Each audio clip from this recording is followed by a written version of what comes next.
वंचित बहुजन आघाडीच्या वतीने रमाई घरकुल आवास योजना ग्रामीण माननीय सहाय्यक आयुक्त समाज कल्याण कोल्हापूर यांना तीव्र निषेधाचे निवेदन देण्यात आले।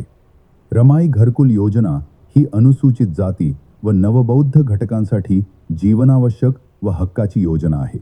मात्र मागील 2 वर्षांपासून या योजनेचा निधी उपलब्ध न झाल्यामुळे शेकडो लाभार्थ्यांची घरे अपूर्ण अवस्थेत आहेत। अनेकांनी कर्ज काढून घरबांधणी सुरू केली असून ते गंभीर आर्थिक व मानसिक तणावाखाली आहेत। तसेच आर्थिक वर्ष 2025 ते 26 मधील प्रस्तावांबाबत शासन स्तरावर रमाई योजनेचे उद्दिष्ट कमी करून लाभार्थ्यांना प्रधानमंत्री आवास योजना ग्रामीण टप्पा 2 मध्ये वळवण्याचा निर्णय घेतल्याचे समोर आले आहे। हा निर्णय सामाजिक न्यायाच्या तत्वांना बाधा आणणारा असून वंचित घटकांवर अन्याय करणारा आहे। श्रवणा क्रांतिकारी जय भीम, जय संविधान, जय शिवराय। आज वंचित बहुजन आघाडीच्या वतीनं सामाजिक न्याय विभाग या ठिकाणी गेले 2 वर्ष झालं रमाई घरकुल योजनेच्या संदर्भात निधी कुठलाही या जिल्ह्याला उद्दिष्ट असूनसुद्धा कुठलाही निधी उपलब्ध होत नाही आहे। त्याच अनुषंगानं कोल्हापूर जिल्ह्यातील ग्रामीण विभागामध्ये रमाई घरकुल योजनेचं नाव आहे हे जाणून बुजून इथल्या सामाजिक न्याय विभागाच्या मार्फत आणि तसेच इथल्या प्रस्ताव पक्षाच्या मार्फत आणि इथे सगळ्याच राजकारणाच्या पुढाकारांच्या नेतृत्वाखाली रमाई घरकुल आवास योजना हे नाव संपवण्याचा प्रयत्न इथल्या प्रस्ताव पक्षांच्याकडून करण्यात येत आहे।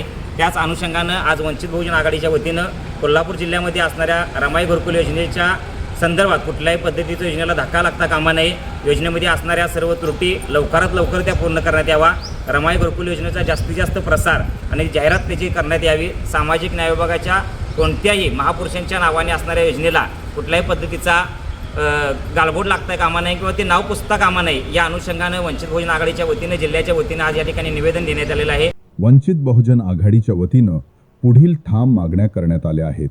रमाई घरकुल योजनेचं मूळ उद्दिष्ट कायम ठेवावे, मागील 2 वर्षांचा प्रलंबित निधी तात्काळ मंजूर करून वितरित करावा, जिल्ह्यातील पात्र लाभार्थ्यांना योजनेपासून वंचित ठेवू नये, वरिष्ठ स्तरावर सामाजिक न्याय व विशेष सहाय्य विभाग पुणे तसेच माननीय मंत्री सामाजिक न्याय व विशेष सहाय्य विभाग महाराष्ट्र यांच्याकडे तात्काळ पाठपुरावा करावा।